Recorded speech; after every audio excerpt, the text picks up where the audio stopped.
आज का टॉपिक है यूजीसी नेट या जेआर परीक्षा जुलाई 2018 शिक्षण एवं शोध अभियोग्यता प्रश्न पत्र है। फर्स्ट है ये अध्यायवार व्याख्या सहित हल प्रश्न पत्र। फर्स्ट है शिक्षण अभिक्षमता में आएगा। इसमें आएगा नीचे दी गई मूल्यांकन प्रक्रियाओं में से उसकी पहचान कीजिए जिसको निर्माणात्मक मूल्यांकन कहा जाता है। नीचे दिए गए कोड का प्रयोग करते हुए अपने उत्तर को चुनिए। इसमें आ जाएगा ए में आएगा ए में इसमें बी है, डी है, ठीक है, और एफ है। अंकन और आकलन के दो प्रकार होते हैं, निर्माणात्मक मूल्यांकन, योगात्मक मूल्यांकन। निर्माणात्मक मूल्यांकन आकलन को कई लोगों द्वारा सीखने का आकलन भी कहा जाता है। निर्माणात्मक मूल्यांकन की मुख्य विशेषताएं निम्न हैं। निर्माणात्मक मूल्यांकन से छात्रों को रचनात्मक प्रतिक्रिया प्राप्त करने में सक्षम बनाता है जो उन्हें बेहतर सीखने और प्रभावी प्रगति में मदद करेगी। फिर इसमें यह निर्माणात्मक मूल्यांकन में शिक्षक कक्षा में छात्रों के साथ अंतःक्रिया करने के बाद सुधारात्मक प्रतिपुष्टि देता है। फिर निर्माणात्मक मूल्यांकन में शिक्षक कक्षा में ही छात्रों के संदेह को स्पष्ट करता है। शिक्षक प्रश्न पत्र सत्र के माध्यम से अधिगमकर्ता की अभिप्रेरणा में वृद्धि करता है। निर्माणात्मक मूल्यांकन छात्रों को आगे चलते जाने और सीखने के प्रगति के लिए मार्ग बनाता है। यह नैदानिक और सुधारात्मक है। यह प्रभावी प्रतिक्रिया के लिए प्रावधान है। यह छात्रों को स्वयं सीखने में उनकी सक्रिय भागीदारी के लिए मंच प्रदान करता है। फिर सेकंड नंबर नीचे दिए गए दो समुच्चय फर्स्ट में शिक्षण विधियां इंगित की गई हैं, जबकि समुच्चय सेकंड में सफलता या प्रभाव उत्पादकता की मूल अपेक्षाएं दी गई हैं।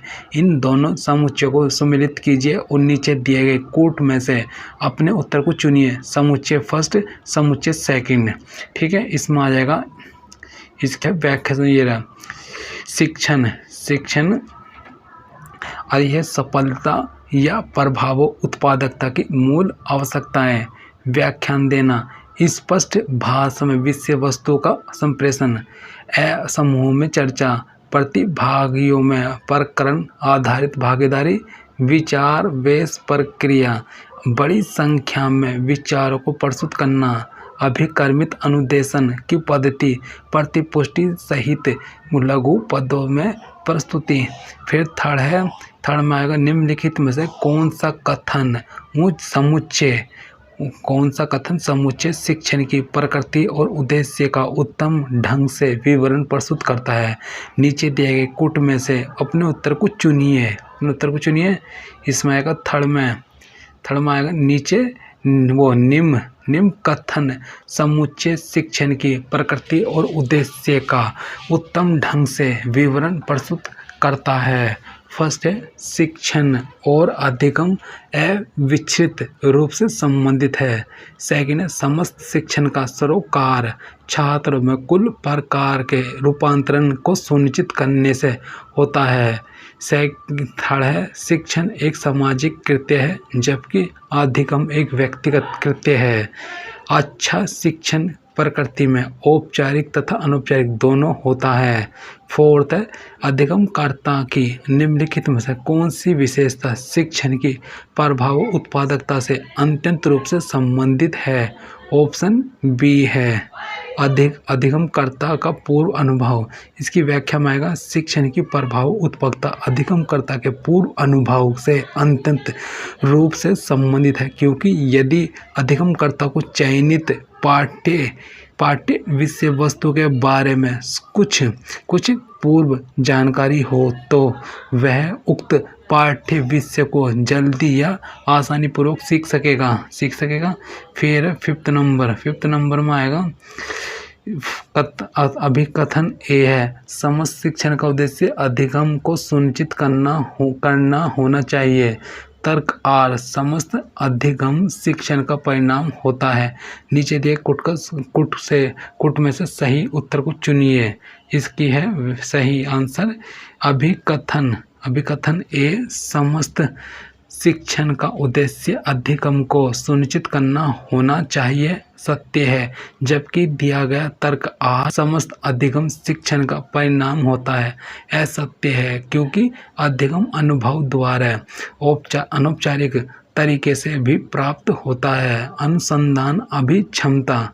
फिर 6 नंबर, क्रियाकलापों के निम्नलिखित समुच्चयों में कौन सा समुच्चय क्रियात्मक शोध रणनीति की चक्रीय प्रकृति को इंगित करता है? इसका है ऑप्शन ए, नियोजन, क्रियान्वित, प्रशिक्षण करना, गहन चिंतन करना। फिर क्रियात्मक शोध के द्वारा तत्कालीन समस्याओं का निराकरण तुरंत कर लिया जाता है। क्रियात्मक शोध वह प्रक्रिया है जिसके द्वारा व्यावहारिक कार्यकर्ता वैज्ञानिक विधि से अपनी समस्याओं का अध्ययन, अपने निर्णय और प्रक्रियाओं में निर्देशन, सुधार एवं मूल्यांकन करते हैं। क्रियात्मक शोध की चक्रीय प्रकृति निम्न है: नियोजन से क्रियान्वित, प्रशिक्षण करना, गहन चिंतन करना। फिर इसमें आ जाएगा 7 नंबर में, शोध पदों का निम्नलिखित में से कौन सा क्रम वैज्ञानिक विधि के निकट है?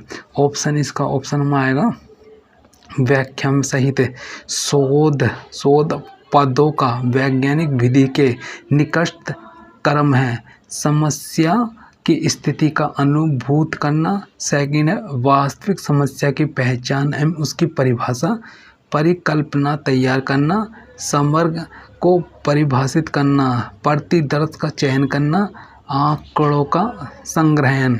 यह प्रस्तावित समाधान के परिणाम को निगमित करना, परिकल्पना का कार्य रूप में परीक्षण करना। फिर 8 नंबर, शोध नैतिकता की समस्या। शोध क्रियाकलापों के किस पहलू से संबंधित है? ऑप्शन ए है, यह साक्ष्य आधारित शोध रिपोर्टिंग से।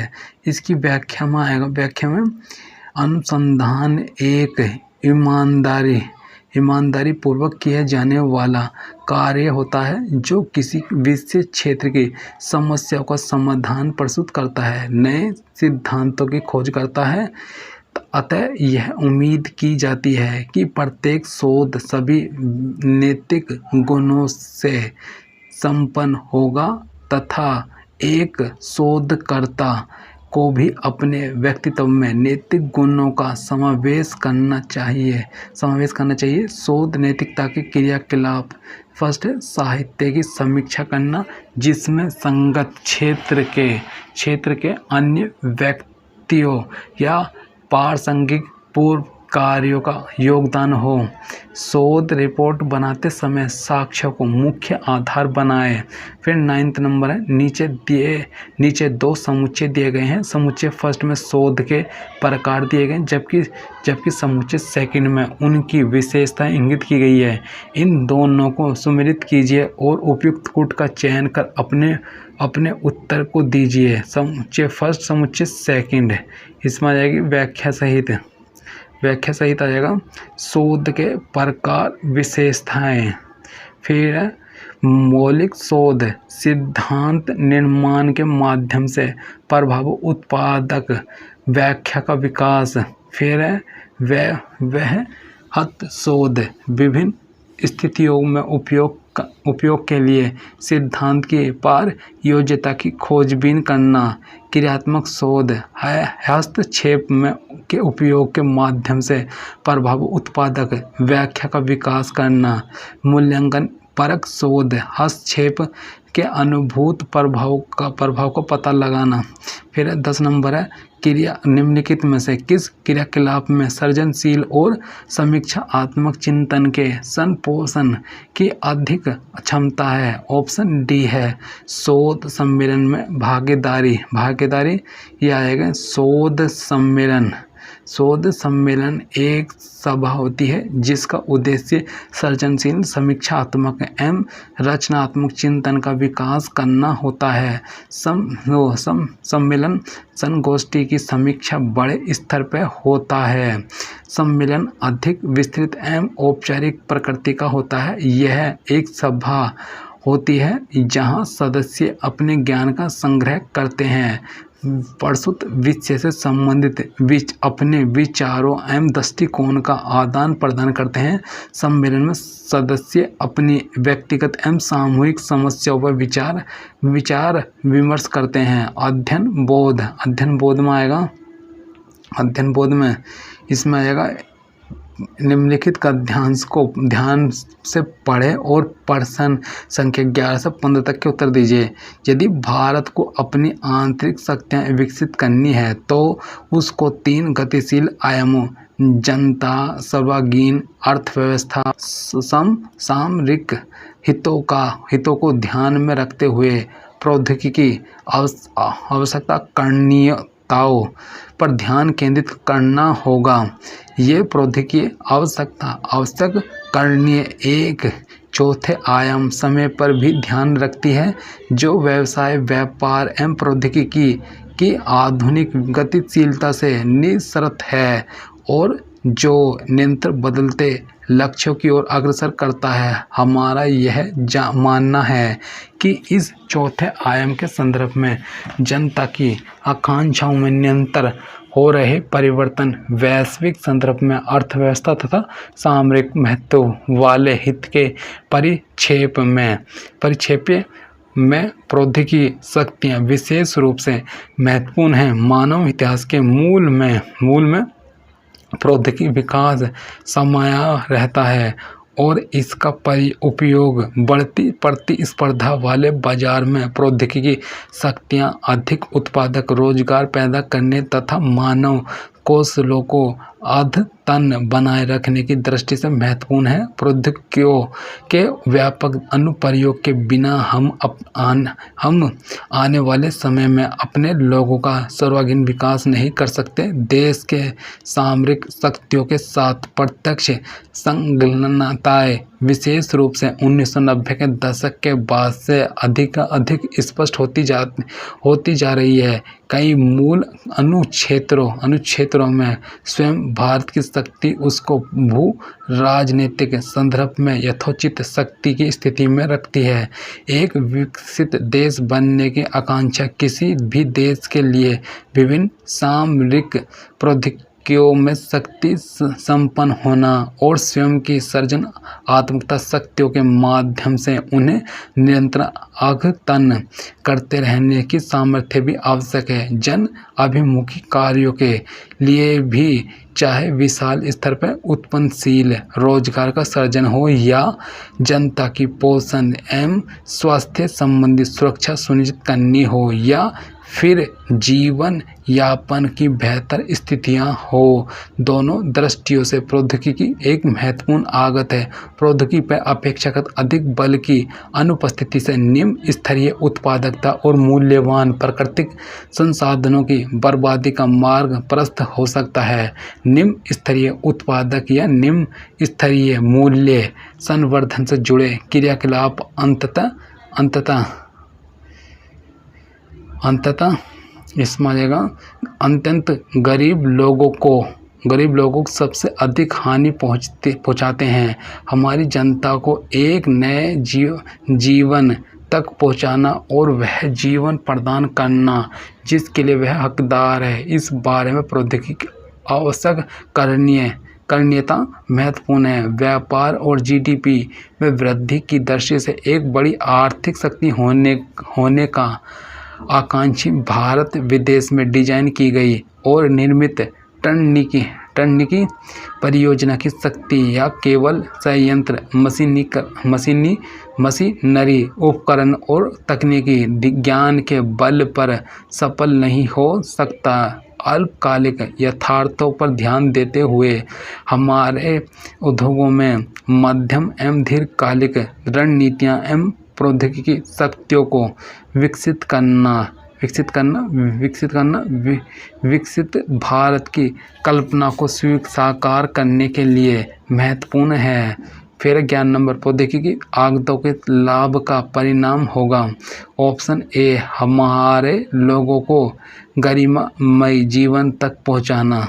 फिर इसमें 12 नंबर, अधिक उत्पादक रोजगार पैदा करने के लिए आवश्यक है बी, प्रौद्योगिकी का व्यापक अनुप्रयोग। इसकी व्याख्या है, प्रौद्योगिकी का व्यापक अनुप्रयोग अधिक उत्पादक रोजगार पैदा करने के लिए आवश्यक है। फिर प्रौद्योगिकी की अनुपस्थिति से किसका मार्ग प्रशस्त होगा। ऑप्शन सी में आएगा बी, सी, डी। फिर इसमें आएगा, प्रौद्योगिकी की अनुपस्थिति से मूल्यवान प्रकृति संसाधन की बर्बादी, निम्न स्तरीय मूल्य संवर्धन एवं अत्यंत गरीब लोगों को सबसे अधिक नुकसान होगा। फिर इसमें 14 नंबर में, विकसित भारत की कल्पना को साकार करने के लिए आवश्यक है ऑप्शन ए, संकेंद्रित प्रौद्योगिकी शक्ति का विकास है। इसका है व्याख्या, विकसित भारत की कल्पना को साकार करने के संकेंद्रित प्रौद्योगिकी शक्ति का विकास आवश्यक है। फिर इसमें आएगा 15 नंबर में आएगा, उपरोक्त गद्यांश के अनुसार निम्नलिखित में से कौन चौथे आयाम को इंगित करता है। ऑप्शन सी में आएगा बी, सी, डी। इसमें उपरोक्त गद्यांश के अनुसार प्रौद्योगिकी आधुनिक गतिशीलता, वैश्विक परिप्रेक्ष्य में अर्थव्यवस्था एवं सामरिक हित चौथे आयाम को इंगित करते हैं। संचार। फिर इसमें आएगा अभिकथन में आएगा, कक्षा में कुशल ढंग से संप्रेषण एक स्वाभाविक क्षमता है। तर्क, कक्षा में प्रभावी शिक्षण के लिए संप्रेषण प्रक्रिया का ज्ञान आवश्यक है। कूट में आएगा, इसमें आएगा व्याख्या सहित है, कक्षा में कुशल संप्रेषण करना एक स्वाभाविक क्षमता है। गलत है, क्योंकि वह एक स्वाभाविक क्षमता नहीं है, जबकि कक्षा को प्रभावी बनाने के लिए अध्यापक को एक कुशल संप्रेषक होना चाहिए। फिर 17 नंबर, कक्षागत संप्रेषण में कुछ उद्दीपकों की स्वीकार्यता और अस्वीकार्यता के बीच विभेदन किसका आधार है। ऑप्शन डी है, यह चयनात्मक ध्यान।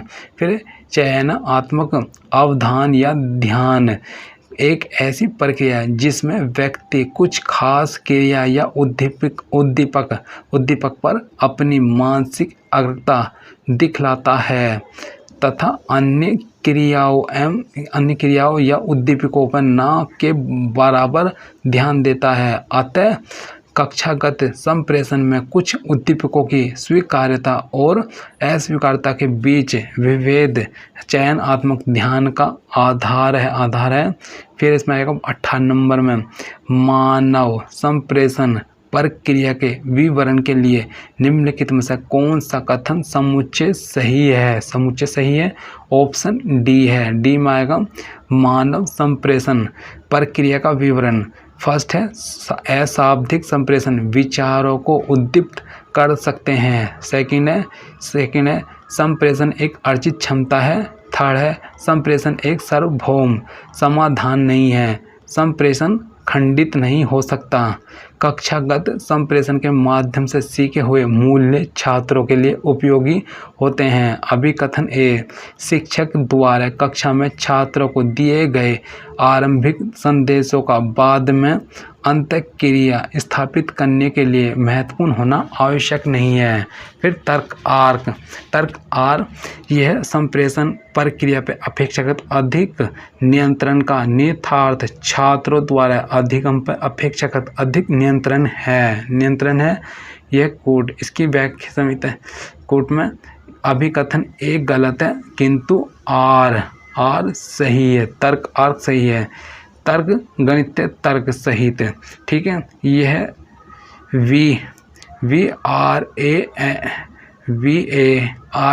VARANASI का कोट WCUESGZQ है, तो KOLKATA का कोट होगा। ऑप्शन इसका है ALQOOFZH है। फिर इसमें आ जाएगा निम्नलिखित, इसमें एक महिला ने अपने पति से राकेश का परिचय कराते हुए कहा, इसके भाई के पिता मेरे दादा के इकलौते पुत्र हैं। यह महिला राकेश की क्या लगती है? ऑप्शन डी बहन। ठीक है, दादा पिता भाई, राकेश महिला, इकलौता पुत्र। अतः रक्त संबंध आरेख से स्पष्ट है कि महिला राकेश की बहन लगती है। फिर दो संख्याओं का अनुपात 2:5 है। यदि दोनों संख्याओं में 16 जोड़ा जाए तो उनका अनुपात 1:2 हो जाता है। ये संख्याएं हैं। दो संख्याओं का 2:5, मूल संख्या 16 गुना 2 और फिर अनुपात 16 गुना 5, 32, 80। यदि दोनों में 16 जोड़ दिया जाए तो यह आएगा 16, 32, 48 और फिर 16, 88, 96 अर्थात 1:2 है। इसका जाएगा, इसका ऑप्शन है ए 32,80 सही है। फिर इसमें संख्या ABD, DGK, HMS, MTB, SBI, फिर डॉट की अगली संख्या है। ठीक है, इसका आ जाएगा ZKW, इसका आ जाएगा B, वो D। ठीक है, फिर इसमें आ जाएगा श्रृंखला, ये तो क्या, युक्ति संगत तर्क। नीचे दो कथन आधार वाक्य A और B दिए गए हैं। इनमें 4 निष्कर्ष निकाले गए हैं। उस कूट का चयन कीजिए जो वैध रूप में निगमित निष्कर्ष को दर्शाता है। आधार वाक्य को व्यक्तिगत और संयुक्त रूप लेकर यह आधार वाक्य, फिर इसमें अधिकांश नैतर्क शारीरिक रूप से फिट हैं। फिर बी है अधिकांश गायक नर्तक हैं।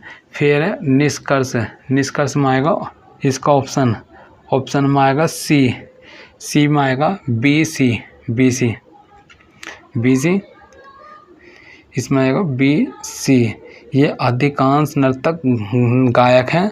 अधिकांश शारीरिक रूप से फिट व्यक्ति नर्तक हैं। फिर 26 में आएगा निम्नलिखित में से कौन सा आगमनात्मक तर्क में पूर्व कल्पित है? ऑप्शन ए है, इसका है प्रकृति की समरूपता। आगमनात्मक तर्क यह इंडक्टिव रीजनिंग, यह तर्क है जिसमें मनुष्य किसी विशेष घटना के आधार पर किसी सामान्य सिद्धांत को प्रतिपादित करता है। आगमनात्मक तर्क में प्रकृति की समरूपता पूर्व कल्पित है। इस तर्क का स्पष्टीकरण निगमनात्मक फिर इसमें आ जाएगा तर्क के एक उदाहरण से किया जा सकता है। जैसा एक व्यक्ति से एक कांच का गिलास गिरकर टूट गया, दूसरी बार कांच की कुछ चूड़ियाँ गिरकर टूट गई। इन सभी घटनाओं के आधार पर व्यक्ति इस निष्कर्ष पर पहुंचता है कि कांच के पात्र गिरने पर टूट जाते हैं।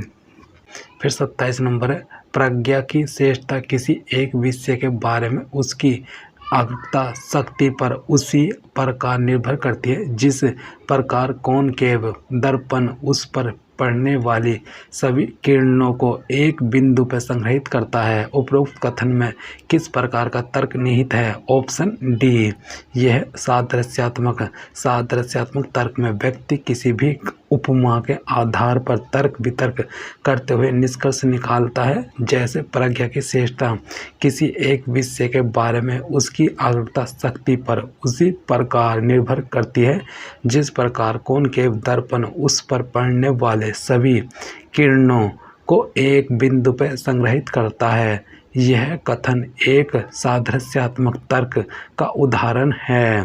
फिर 28 है, निम्नलिखित में से कौन सा कथन वेन चित्र विधि के संदर्भ में सही नहीं है? ऑप्शन डी, यह इसमें निरपेक्ष न्याय वाक्य के मानक रूप के दो आधार वाक्यों के लिए परस्पर व्याप्त दो वृत्तों की आवश्यकता होती है। इसका है समुच्चयों को व्यक्त करने वाली ज्यामितीय आकृतियों को वेन आरेख चित्र कहते हैं। वेन आरेख के संदर्भ में सही कथन है। इसका वर्गों के अलावा आधार वाक्यों को प्रदर्शित करने के लिए उपयोग किया जा सकता है। यह तर्कों की वैधता के परीक्षण की एक विधि है। यह एक चित्र में न्याय वाक्य के दोनों आधार वाक्यों को प्रदर्शित करती है। फिर है इसमें 29 नंबर में है अभिकथन में आएगा कक्षागत संप्रेषण एक क्रिया विनतिकारी प्रक्रिया है। तर्क, कोई भी शिक्षक इस मान्यता के अंतर्गत कार्य नहीं करता कि छात्रों की अनुक्रिया स्वदेशीय होती है। अपने उत्तर के लिए सही कूट चुनिए। ऑप्शन डी है ए सही है लेकिन आर गलत है। अभिकथन कक्षागत संप्रेषण एक क्रिया विनतिकारी प्रक्रिया है। यह सत्य है लेकिन इसका दिया हुआ तर्क असत्य है। 30 नंबर में आएगा इसमें पालतू पशु कम खूंखार होते हैं। यदि इस प्रतिज्ञप्ति को असत्य मान लिया जाता है तो निम्नलिखित में से किस आधार वाक्य या आधार वाक्यों को निश्चित रूप से सत्य मानने का दावा किया जा सकता है? सही कूट का चयन कीजिए। आधार वाक्य ऑप्शन बी है। इसमें ए और बी, पालतू पशु कम खूंखार होते हैं असत्य हैं तो यह सत्य, तो यह दावा किया जा सकता है कि सभी पालतू पशु खूंखार होते हैं। अधिकांश पालतू पशु खूंखार होते हैं। फिर इसमें आएगा सूचनाओं का विवेचन। इसमें आएगा निम्नलिखित तालिका में किसी देश पी के लिए 5 वर्षों 2012 से 2016 तक चावल के उत्पादन, निर्यात और प्रति व्यक्ति उपभोग के बारे में आंकड़े सारांकित है। इस तालिका में दिए गए आंकड़ों के आधार पर प्रश्न संख्या 31 से 35 के उत्तर दीजिए। फिर चावल का वर्षवार उत्पादन, निर्यात और प्रति व्यक्ति उपभोग इसमें आ जाएगा जहां प्रति व्यक्ति बराबर होता है उपभोग मिलियन किलोग्राम में, डिवाइड भाग का निशान जनसंख्या मिलियन में और उपभोग मिलियन किलोग्राम में बराबर है उत्पादन माइनस निर्यात है। 31 नंबर, वर्ष 2014 में देश की जनसंख्या मिलियन में कितनी थी? यह व्याख्या इसकी से 2014 में कुल उत्पादन 238 और कुल खर्च 130। हम इसमें से माइनस कर देंगे, बचा 108, बचा हुआ टोटल 108 है। प्रति व्यक्ति उपभोग 38.7 अर्थात जनसंख्या 108/38.7 बराबर 2.79 मिलियन। फिर 32वां, वर्ष 2012-16 की अवधि में चावल का औसत उपभोग मिलियन किलोग्राम कितना है? इसकी व्याख्या जाएगी सभी वर्षों का उत्पाद माइनस निर्यात बटे वर्षों की संख्या। 72.5 प्लस 88 प्लस 108 प्लस 105 प्लस 127 बटे 5 बराबर होता है 100.1। फिर 33, देश की जनसंख्या किस वर्ष में सर्वाधिक थी? यह फर्स्ट सामान्य, जिस वर्ष निर्यात न्यूनतम होगा उस वर्ष जनसंख्या अधिक होगी।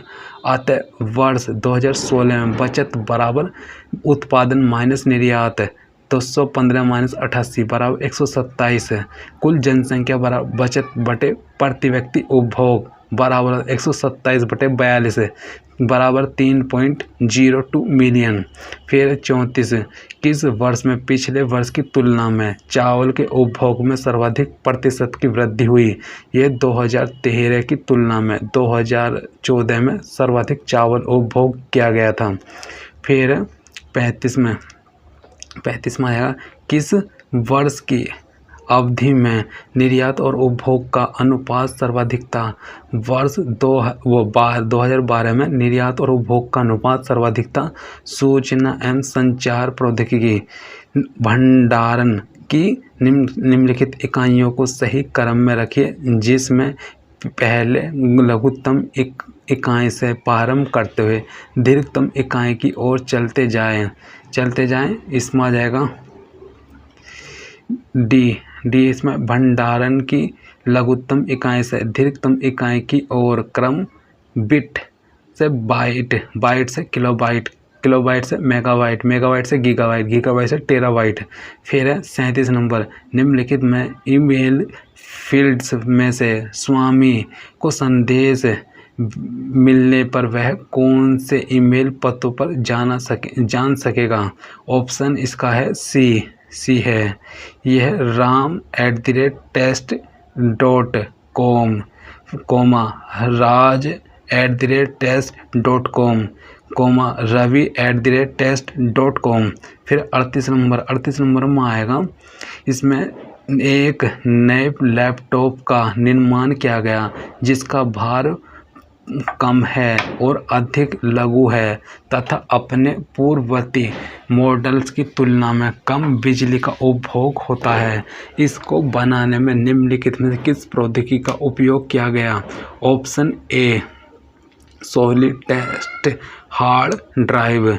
यह solid state hard drive SSD एक इंटीग्रेटेड सर्किट को डाटा स्टोर करने के लिए एक मेमोरी की तरह इस्तेमाल करती है। SSD बिल्कुल रैम की तरह ही सेमी कंडक्टर से बना होता है, जिसमें डाटा को स्थायी रूप में स्टोर कर सकते हैं। विशेषताएं हैं, यह HDD हाई ड्राइव डिस्क से काफ़ी तेज स्पीड से डाटा को रीड और राइट कर सकता है। HDD की तुलना में यह पावर की खपत कम करता है। इसके अंदर कोई मूविंग पार्ट पे मैकेनिकल पार्ट नहीं होता। फिर इसमें आ जाएगा 39 नंबर में, ICT शब्द पद के बारे में निम्नलिखित में से कौन सा या कौन से कथन सही हैं? ऑप्शन सी है, सी केवल क्यों। फिर ICT का पूर्ण नाम इंफॉर्मेशन एंड कम्युनिकेशन टेक्नोलॉजी सूचना और संचार प्रौद्योगिकी है। ICT के अंतर्गत वो परिणामी प्राविधिक सम्मिलित हैं जिसके अंतर्गत श्रव्य दृश्य दूरभाष और कंप्यूटर नेटवर्क एक साथ समान केबलिंग प्रणाली द्वारा संयोजित किया जाता है। ICT का प्रयोग ICT रोड मैप में उस मार्ग को सूचित करने के लिए प्रयोग किया जाता है जिसे कोई संगठन अपने ज़रूरतों के साथ अपनाए। फिर इसमें आ जाएगा 40 नंबर, कंप्यूटर मेमोरी के बारे में निम्नलिखित में से कौन सा या कौन से कथन सही हैं? ऑप्शन सी है, सी क्यों, केवल क्यों। कंप्यूटर मेमोरी को दो भागों में बांटा जा सकता है। प्राथमिक मेमोरी वोलेटाइल अस्थिर तथा नॉन वोलेटाइल स्थिर दोनों प्रकार की होती हैं। वोलेटाइल मेमोरी वे मेमोरी हार्डवेयर हैं जिनको संग्रहित डाटा बनाए रखने के लिए बिजली की आवश्यकता होती है, जैसे रैम। द्वितीयक मेमोरी सेकेंडरी मेमोरी, इस प्रकार की मेमोरी नॉन वोलेटाइल स्थिर होती है, अर्थात इनमें संग्रहित डाटा उपयोगकर्ता द्वारा डिलीट करने पर ही समाप्त होता है, जैसे पेन ड्राइव, हार्ड डिस्क। जन एवं पर्यावरण अभिकथन अभिकथन ए, अंत वायु प्रदूषण स्वास्थ्य के लिए एक गंभीर खतरा है। तर्क आर, अंत पर्यावरण में वायु प्रदूषकों का विसर्जन अपेक्षाकृत सीमित होता है। नीचे दिए गए कूट में सही उत्तर को चुनिए। इसमें आ जाएगा बी में आएगा। विश्व स्वास्थ्य संगठन के अनुसार लगभग 3 बिलियन लोग खाना पकाने और अपने घरों को गर्म रखने के लिए पारंपरिक स्टोव अथवा चूल्हे में ठोस ईंधन लकड़ी का कोयला, गोबर, फसल अपशिष्ट का उपयोग करते हैं। इनसे घरेलू वायु प्रदूषकों जैसे सूक्ष्म कणों और कार्बन मोनोऑक्साइड की सांद्रता में वृद्धि होती है, जिसे अंत वायु प्रदूषण इंडोर एयर पॉपुलेशन कहा जाता है। अंत पर्यावरण इंडोर एनवायरनमेंट अर्थात घरों इमारतों में वायु प्रदूषकों का विसर्जन प्रसार अपेक्षाकृत सीमित होता है, अतः यह स्वास्थ्य के लिए एक गंभीर खतरा है। फिर भारत की नदियों में निम्नलिखित में से किसको प्रदूषण का प्रमुख स्रोत माना जाता है? इसमें आ जाएगा ऑप्शन, नदियों का प्रदूषण 2 स्रोतों से होता है। बिंदु स्रोत प्रदूषण से तात्पर्य ऐसे प्रदूषण स्रोत से है जो निश्चित होता है, जैसे नगरीय क्षेत्र के अशोधित वाहित मल, एम फैक्ट्री से वाहित स्राव स्थल आदि। ध्यातव्य है कि भारत की नदियों के प्रदूषण का मुख्य स्रोत अशोधित वाहित मल है। बिंदु स्रोत प्रदूषण ये ऐसे प्रदूषण स्रोत हैं जो निश्चित नहीं होते, जैसे वर्षा जल का बहाव, कृषि क्षेत्र का बहाव, खुले में शौच, पशुओं के शव आदि। फिर है इसमें 43, भारत में कुल विद्युत उत्पादन में इनके योगदान के परिप्रेक्ष्य में ऊर्जा स्रोतों के सही क्रम की पहचान कीजिए। ताप विद्युत संयंत्र TPP, विशाल जल विद्युत परियोजनाएं LHP, परमाणु ऊर्जा NE और नवकरणीय ऊर्जा RE, जिसमें सौर ऊर्जा, वायु ऊर्जा, जैव मात्रा और लघु जल विद्युत परियोजनाएं सम्मिलित हैं। फिर इसमें आ जाएगा सी में आएगा, वर्तमान में भारत में ऊर्जा उत्पादन का सही क्रम निम्न है।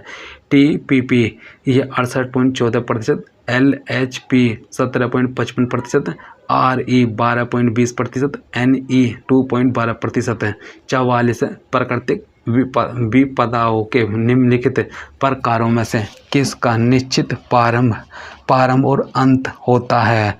यह ऑप्शन ए, सूखा। फिर प्राकृतिक विपदाओं में सूखा एक ऐसी विपदा है जिसका ना तो निश्चित प्रारंभ है और ना ही निश्चित अंत है। जब किसी क्षेत्र में लंबे समय तक वर्षा कम होती है या नहीं होती तो इसे सूखा या अकाल कहते हैं। इससे स्थानीय अर्थव्यवस्था डगमगा जाती है। 45 नंबर, ताप विद्युत संयंत्रों में उत्पादित फ्लाई ऐश एक पर्यावरण हितैषी संसाधन है जिसका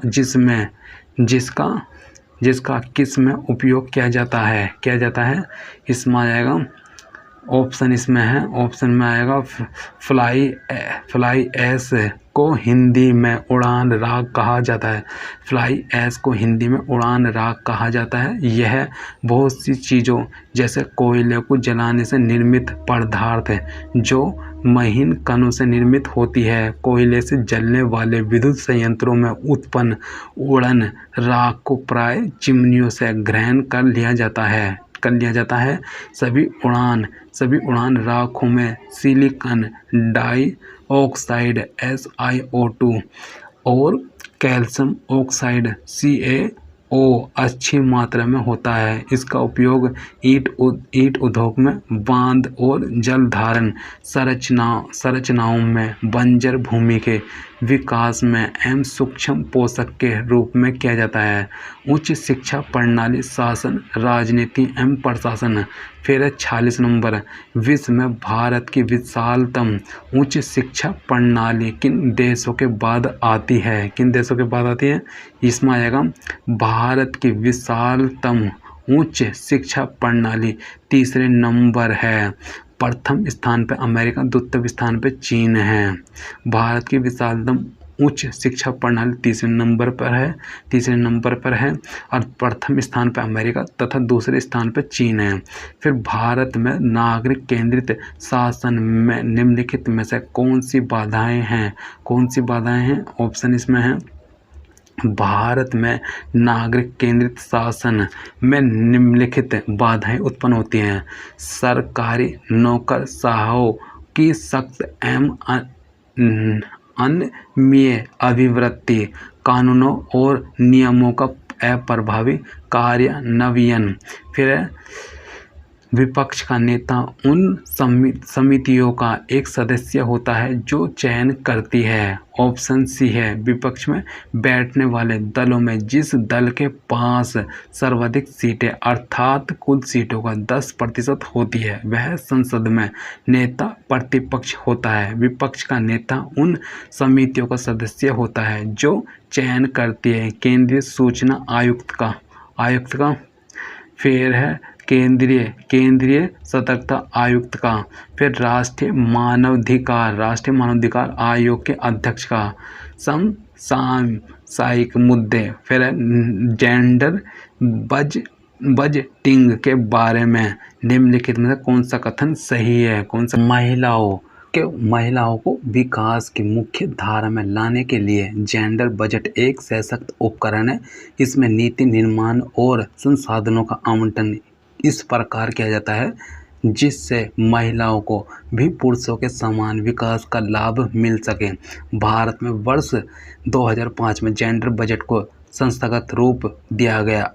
वार्षिक बजट में ही एक जेंडर बजट जारी किया जाता है। जेंडर बजटिंग में महिलाओं पर सरकार के बजट के प्रभाव का मूल्यांकन किया जाता है। यह एक बजटिंग नवोन्मेष है। फिर 50 नंबर, प्रधानमंत्री शोध फेलोशिप निम्नलिखित में से किस में पीएचडी कार्यक्रम करने वाले छात्रों के लिए है? इसमें है ऑप्शन में दुनिया भर में प्रौद्योगिकी क्षेत्र में अपना दबदबा बनाने के लिए सरकार द्वारा कई कदम उठाए जा रहे हैं। प्रधानमंत्री फेलोशिप योजना की घोषणा 1 फरवरी 2018 को की गई जिसके लिए 1650 करोड़ रुपये आवंटित किए गए। इस योजना का मुख्य उद्देश्य एक साल में 1000 मेधावी छात्रों को सरकार द्वारा पीएचडी फेलोशिप दी जाएगी। इस योजना के अंतर्गत सरकार आईआईटी तथा भारतीय विज्ञान संस्थान IISc से देश के छात्रों को पीएचडी करने का मौका देगी।